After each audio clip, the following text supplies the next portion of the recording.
पहली बात तो ये थी कि मैं आपका इंट्रो देख रहा था, आपने तो इंट्रो टोटल वन साइडेड लिया है। बेहतर होता कि आप पहले जो प्लान्स थे या जो क्वेश्चन थे वो पुट कर लेते, उसके बाद अपनी राय देते, अली ताकि बुखारी मुझे साहब ये देखिए, पता अदर चलता कि साइड ऑफ द पिक्चर के इंडिपेंडेंट, लिए आप है ना सर। मैं इंडिपेंडेंट। देखिए, देखिए दूसरी मैं तो फिर तस्वीर के लिए मेरे मेरे साथ कोई कहने का पाकिस्तान मुस्लिम मजबूर लीग हूँ ना। नून या पाकिस्तान पीपल्स पार्टी या देखिए हुकूमत या इदारों का कोई शख्स नहीं बैठा बिल्कुल हुआ, आप एक जमात के नुमाइंदे हैं। बिल्कुल ना मैंने हो, इंट्रो रख लेकिन के आप आपके सामने देखिए, रख मुझे दिया है ये सर। तो एहसास, देखिए मुझे ये तो एहसास होना चाहिए था ना कि मैं इंडिपेंडेंट एंकर के सामने बैठ के जवाब दे रहा हूँ एज अ पाकिस्तानी सिटीजन, आपके एज पास अ खुला सिविलाइज्ड मौका है सर, सिटीजन। जैसे जवाब देना तो चाहते हैं, आपके पास पूरा वक्त मेरे है ना पास सर। अब मैं जी बिल्कुल वक्त भी होगा, ऑब्वियसली आपने बुलाया तो अब जो इतनी बड़ी आपने तकरीर की है, मैंने उसका जवाब तो देना ही देना है ना। ये तो नहीं होगा कि अब आप मेरा जवाब लेंगे नहीं और अपनी वन साइडेड तकरीर चला देंगे।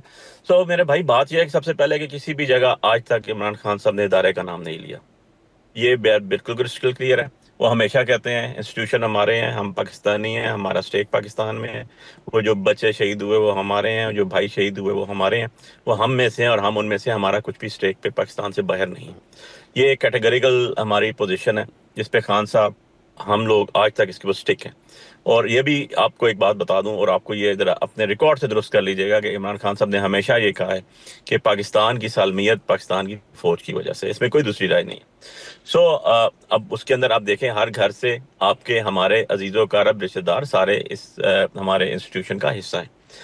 ये बात तो बिल्कुल मैं मानने को तैयार नहीं हूं कि इमरान खान साहब ने या हमारी अच्छा किसी सर, आला इसके क़यादत ने ऊपर आपका उसूली इंस्टीट्यूशन के मौक़िफ़ बारे था में कोई कि बात की। पाक फौज का सरबराह कौम का नंबर बाप दो, होता है। सर मेरा आपसे ज़मीन सवाल ले नंबर दो, लीजिए ना, आ आपका गए ना, उसूली अब आपका मौक़िफ़ ये क्वेश्चन था आ कि गया पाक ना, फौज का ऑलरेडी आपने सरबराह। क्वेश्चन किया मुझसे, अब उससे आप आप जवाब देखें। अगर आप सवाल ले जवाब ही लेना नहीं सर। देना अब तो आप आपने भी अपनी बात ही आप करनी है, भी तो फिर आप मुझे बात ही ना देखिए करने दें फिर। देखिए, शो का फॉर्मेट ये है कि मैं सवाल करूंगा, मैं एंकर हूं, आप जवाब देंगे। सर मेरा सवाल आपने लेंगे तो सवाल आगे कर चलेंगे दिया ना। ना आपने, मेरे भाई 10-5 मिनट लगा दिए सवाल करते हुए, अब 2 मिनट मुझे भी आपने दे देना। आपने बड़ी तसल्ली से उस इंट्रो का जवाब दे दिया। मेरा सवाल ले लें अली बुखारी साहब, आपकी मेहरबानी। अब सवाल लेंगे तो उसका प्रोग्राम आगे बढ़ेगा। सर मेरा सवाल आपसे बड़ा सादा सा है। जो बात आपने की, इमरान खान साहब ने कभी ये बात नहीं की। इमरान खान साहब ने अपने दौरे हुकूमत में chief of the army staff को बाप का दर्जा दिया। आज उसी chief of the army staff के ऊपर खुलकर उनका नाम लेके तनकीद होती है, तो मैं फिर इसको क्या कहूं।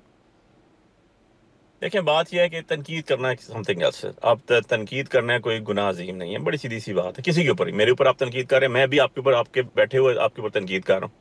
विद इन नो टाइम आपको मैंने कहा कि जी आपके इंट्रो में आप तो मुझे ऐसा लग रहा है जैसे बायस्ड है। ये तनकीद ही है ना।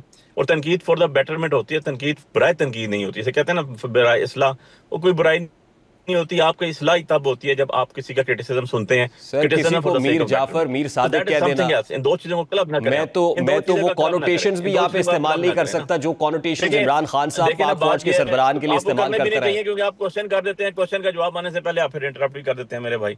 अब बात यह है कि या तो बुला ही ना, अगर बुलाया तो मैं नहीं सुन भी लें लेकिन यार, अली थोड़ा सा बुखारी साहब, सुनने का ऐसा तो हौसला नहीं रखें। हो मैंने सकता ना बड़े सर हौसले कि से आपकी सारी बात सुनी है, मैंने बड़े मैं हौसले से आपकी बात मैं सुनी सर है, बड़ी तसल्ली आपके से सुनी है। हौसले को दोनों हाथों से अब मैं सलाम आपको करता बताऊं, हूँ। बहुत शुक्रिया भाई। अब बात यह है कि एक आपने बताया कि जेआईटी बन गई, जेआईटी में आज तलबी हो गई, उसमें हमारी टॉप लीडरशिप की भी बुला लिया गया, उसमें मीडिया एंकर्स का भी बुला लिया गया। डेफिनेटली उसके ऊपर, क्योंकि मैं तो लीगल एक्सपर्ट हूं, तो मैं लीगल ओपिनियन ही दूंगा अपना उसके ऊपर, कि वो अगर कोई जेआईटी किसी इशू के ऊपर बनाई गई है तो उसके ऊपर क्वेश्चन पुट होगा। उस क्वेश्चन पुट होने के बाद उसका जवाब भी आएगा, और जवाब आने के बाद फिर चीजें आगे चलेंगी, ना कि हम बैठ के पहले ही उसको डिसाइड कर देंगे जी ये एक तरफ हो गया। हो सकता है इसमें कुछ चीज भी ना निकले, हो सकता है कुछ निकले।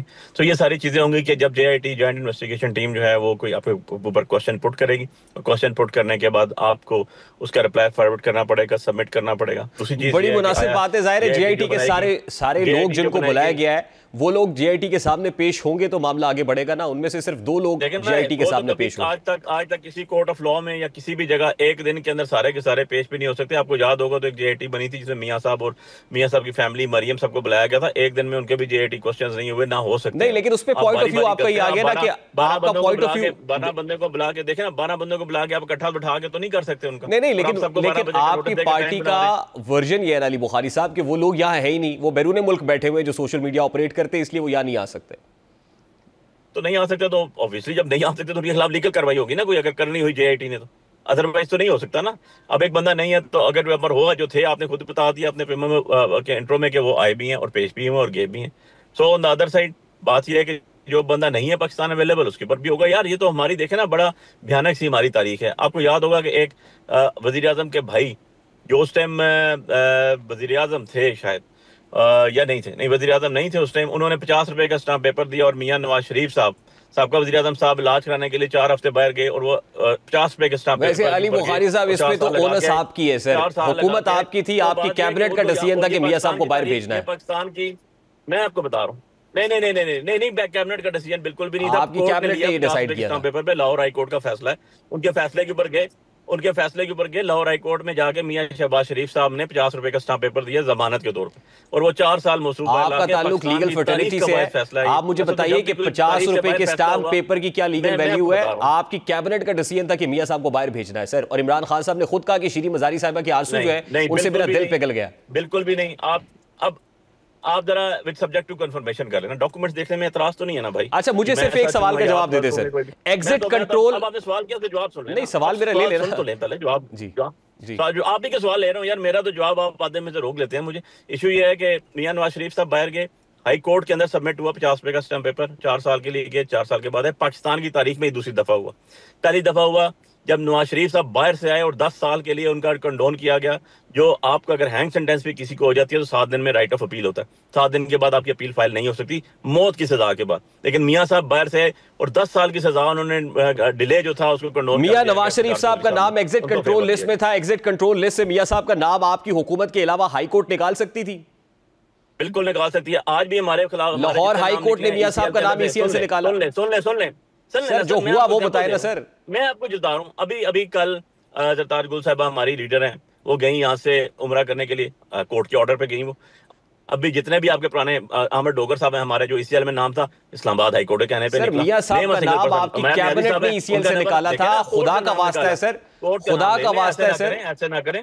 जो फैक्ट्स है उनको मैनिपुलेट मत करें। आपकी कैबिनेट ने ईसीएल से निकाला था सर। आपको मैं खुदा का वास्ता देके कहता हूँ, सच बोल दे, कह दें हाई कोर्ट ने नहीं निकाला जी। आपकी गवर्नमेंट ने भेजा था मियां साहब को।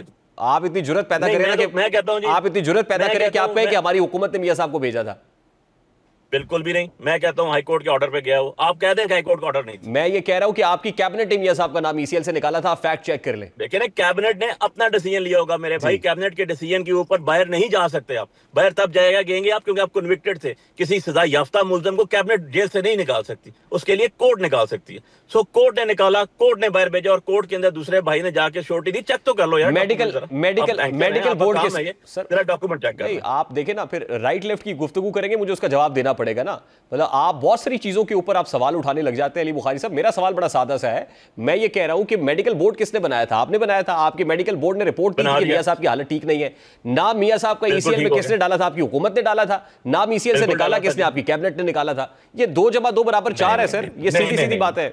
देखिए ना, नहीं नहीं नहीं नहीं नहीं नहीं, आप आधी बात कर रहे हैं ना। वो हाफ क्या कहते होते हैं, आधे half glass of water not consider as a full glass of water. आप हाफ की तो रिस्पांसिबिलिटी ले लें। वो बाहर गए। नहीं नहीं, आप की रिस्पांसिबिलिटी ले लें सर। गवर्नमेंट पे डाल रहे हैं आप, हमारी गवर्नमेंट पे डाल रहे हैं रिस्पांसिबिलिटी। बिल्कुल जो बातें आपने की ठीक है। मेडिकल बोर्ड हुआ, मेडिकल बोर्ड के रिपोर्ट सही, सारी बातें दुरुस्त हो गई। भाई बाहर कैसे गया वो?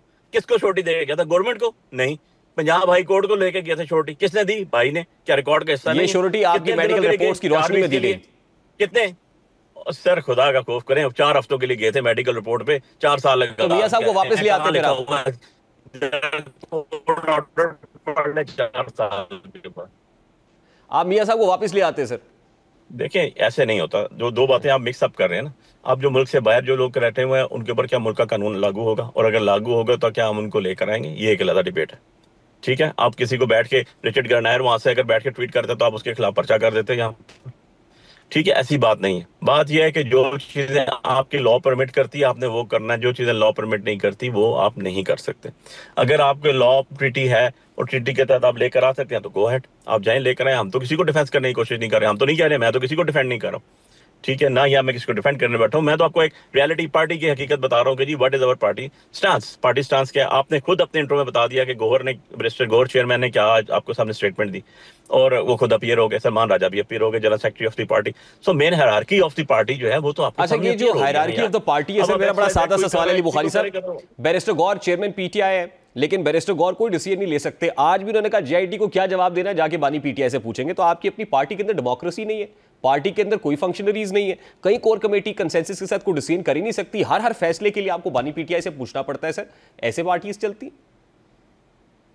बिल्कुल ऐसे ही चलती हैं पार्टीज जी, क्योंकि आपका बैठा हुआ वज़ीर आज़म और आपकी सर बैठी हुई वज़ीर आला कहती हैं हम रायपुर जाएंगे, पहले मियां साहब से पूछेंगे, मियां साहब से पूछ के आएंगे, वो इजाजत देंगे तो फिर करेंगे। आप उन्हीं के फॉलोअर्स हैं, लीडरशिप उसके पास, आप उन्हीं के फॉलोअर्स हैं। अच्छा पैरोकार हैं आप उनके? नहीं नहीं, हम तो बताते हैं। देखिए हम तो पॉलिटिकल लोग हैं ना, हम तो पॉलिटिकल कैसे पॉलिटिकल लोग हैं सर आप? कैसे डेमोक्रेटिक लोग हैं आप? कोई डेमोक्रेटिक डिसीजन ही नहीं कर सकते आप? अब आप सुन लेना, बता रहा हूँ, हम विरासती पार्टी का हिस्सा तो नहीं है ना, यहाँ बिल के ऊपर बन के आए हैं किसी की विरासत के ऊपर, और विरासतनामा बना और स्टाम्प पेपर आया, तो ये तो हमारी पार्टी तो है ही नहीं, वो तो अदर टू पार्टीज है।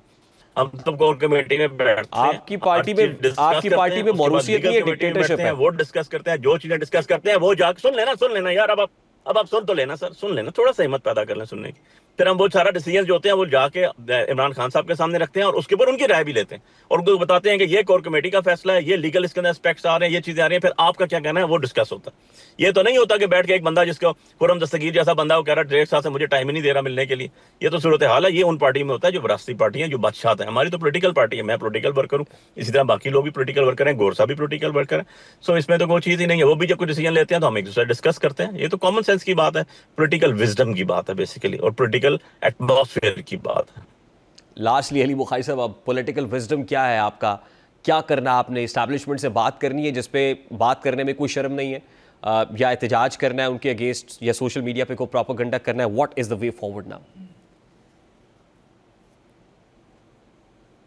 देखें यार, आपकी सारी बातों का एक जवाब आ गया। कल आपने देखा होगा कि हमारे एक बहुत आला बाला सिटिंग मिनिस्टर जो हैं वो एक ये हुए थे लंदन में यूनिवर्सिटी के फंक्शन में, और आज जिस तरह उनको बुलाया गया वो तो आपने देख ही लिया होगा। उनके बारे में तो ये आप जमहूरियत आप उसको कहते हैं जो सीटों वाले उनको बाहर किया हो। This is not a part of a democracy. This is not the real democracy. जब हकीकी जमहूरियत होती है और जमहूरी हकीकी आज़ादी होती है तो लोगों को right of freedom, right of speech, right of protest हर चीज़ दिया जाता है जो हमारा कॉन्स्टिट्यूशन उसको अलाउ करता है। तो कॉन्स्टिट्यूशन के कदगन नहीं है, कोई रोक टाक नहीं है। हाँ, well with in the limits, peaceful अंदाज के साथ, और हमने हमेशा पीसफुल बात ही की है, पीसफुल एहतजाज ही किया है। देखें, हम एक पोलिटिकल वर्क कर रहे हैं, हमारे पास डंडा तो नहीं है, हम पॉलिटिकल गुफ्तगू करेंगे। अब ग्रैंड अलायंस बन रहा है अपोजिशन का, सारी अपोजिशन के साथ बात करेंगे, सबको लेकर चलेंगे, सारी पार्टीज को उसके अंदर रोल होगा, उनकी इनपुट होगी, उसके बाद आगे जो भी लाया अमल होगा वो बनाया जाएगा। बहुत बहुत शुक्रिया अली बुखारी साहब आपके वक्त के लिए। पाकिस्तान तहरीक इंसाफ बुखारी साहब हमारे साथ मौजूद थे।